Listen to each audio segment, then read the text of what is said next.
సకల దేవతా స్వరూపుడు శ్రీ షిరిడి సాయినాథ్ మహారాజ్ గారి పాదాల బిందాలకు శిరస్సు ఉంచి నమస్కరించుకుంటూ, పోలీసులందరికీ మాధవరావు గురించి తెలుసు కాబట్టి వెంటనే మసీదులోకి వెళ్ళడానికి ఆ భయంకర జన సమర్థంలో దారి ఏర్పాటు చేశారు. వారు బాబా దగ్గరకు వెళ్ళగానే ఆ వృద్ధురాలు బాబా అంటూ కేక పెట్టి బాబాను గట్టిగా ఆలింగనం చేస్తుంది. కళ్ళ నుండి ధారగా కన్నీరు ప్రవహించసాగింది. కొంచెం సేపటి వరకు ఆమె తేరుకోలేకపోయింది. బాబా ఆమె తలను వీపును ప్రేమగా నిమిరి ఆమె ఇంటి క్షేమ సమాచారాన్ని విచారించి, తల్లి, నేను ఎప్పటి నుండో నీ కోసం ఎదురుచూస్తున్నాను. నీవు నా కోసం తినడానికి ఏం తీసుకువచ్చావు అని అడుగుతాడు. అప్పుడు ఆ వృద్ధురాలు కొంచెం ఆనందంతో కానీ కొంచెం బాధతో, బాబా, నేను నీ కోసం ఒక బాకరి సజ్జ రొట్టె మరియు 2 ఉల్లిపాయలు తీసుకొచ్చాను, కానీ దారిలో నడుస్తూ బాగా అలసిపోయాను. ఉదయం పొలిమేర వద్ద సగం బాకరి అంటే సజ్జ రొట్టెని 1 ఉల్లిపాయను తిన్నాను. ఇక నా వద్ద సగం బాకరి 1 ఉల్లిపాయ ఉన్నాయి. అవి నీవు తిను బాబా అని చెప్పి కళ్ళను తుడుచుకుంటూ ఆతురతో మూటను విప్పసాగింది. ఆ సగం బాకరిని, ఆ సగం సజ్జ రొట్టెని, ఉల్లిపాయను బాబాకు ఇచ్చింది.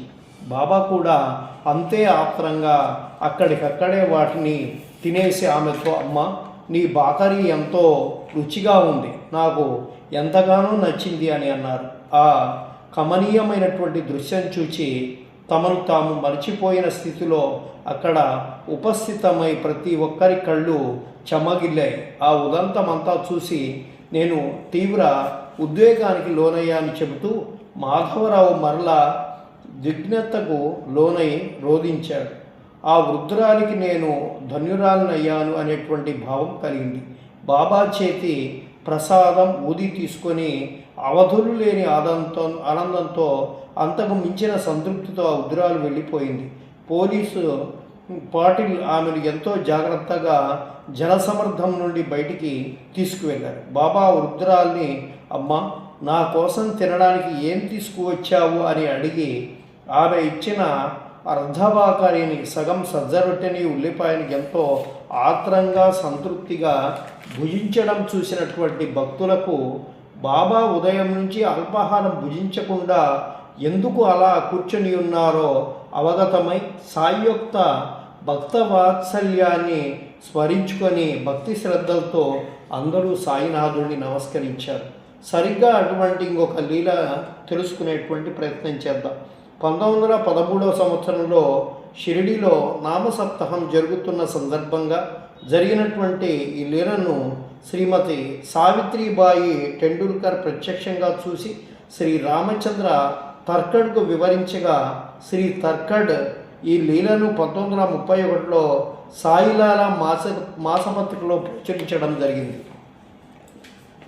నా నామసప్తాహ సందర్భంగా షిరిడి విపరీతమైన జనసమర్థంతో నిండిపోయి ఉంటుంది. ఎటు చూసినా ఇసుక వేస్తే రాలినంత జనం. అప్పుడు బాబా ఉన్నట్టుండి మాధవరావుతో, అరే శ్యామ, వెళ్ళరా, ఆ గోడ అవతల ఒక వృద్ధుడు కూర్చొని ఉన్నాడు. తన వద్ద ఒక కలకండ ముక్క ఉంది, దానిని నా కోసం తీసుకురా అని చెప్పి చెప్తాడు. మాధవరావు ఆ ప్రచండమైన జనసమర్థం నుండి బయటకు వెళ్ళి చూస్తే ముసలినైన శరీరంతో వణుకుతూ నోటి నుండి ఒకటే లాలాజలం కారుతూ ఛాతీపై చీము కారుతున్న వృణంతో ఒక వృద్ధుడు నిజంగానే గోడకు అవతలి వైపున కూర్చొని ఉన్నాడు. సాధారణంగా సమీపించడానికే తటపటాయించే స్థితిలో ఉన్నటువంటి ఆ వృద్ధుని దగ్గరకు మాధవరావు రెండవ ఆలోచన లేకుండా వెళ్ళి తానే ఆ వృద్ధుని పట్టుకొని ఆసరా ఇస్తూ బాబా వద్దకు తీసుకువెళ్తాడు. బాబా చరణాలను ఆ వృద్ధుడు ఎంత ఆనందంగా నమస్కరించుకున్నాడంటే ఆ దృశ్యాన్ని వర్ణించడం అసాధ్యం అని శ్రీమతి సావిత్రిబాయి చెబుతారు.